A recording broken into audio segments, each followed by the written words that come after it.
ოქტომბერი თლიანად არჩევნების შათვლით, აქციის შათვლით, ყველაფრის შათვლით ჩაივლის ძალიან მშვიდად.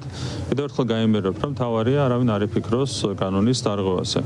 თუ ვინმეს მაინც აუსდება ხელი, ნახავენ მათ შორის ახალი სისტემის, ახალი ხელმძღვანელობის ნამდვილ ძალას, არავის არ ურჩევ ამას.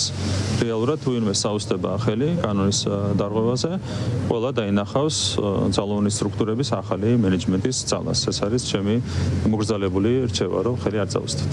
ბუნებრივია, საქართველოს არის დემოკრატია, ყველა შეუძლია შეიგრებას, თუმცა ყველა შეუძლია შეიგრებას კანონის ფარგლებში. თუ ვინმეს თავში აზრად მოვა კანონის დარღვევა, ყველა მიიღებს, რა თქმა უნდა, საკადრის პასუხს.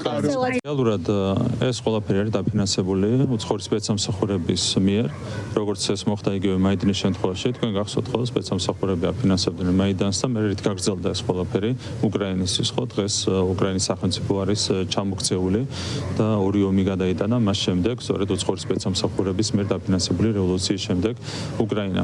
რა თქმა უნდა, ჩვენ ვერ დავუშვებთ ამ სცენარის განხორციელებას, საქართველოში ამ სცენარის განხორციელების არავითარი რესურსი არ არსებობს. ამიტომ ძალიან მნიშვნელოვანია, რომ ჩვენ ვამხილოთ ყველა ასეთი დაფინანსების ფაქტი, ყველა ასეთი გარე ჩარევის ფაქტი. კიდევ ერთხელ გავიმეორებ, რომ უცხოური აგენტურის მიერ რევოლუცია ვერ მოხდება ბუნებრივია საქართველოში.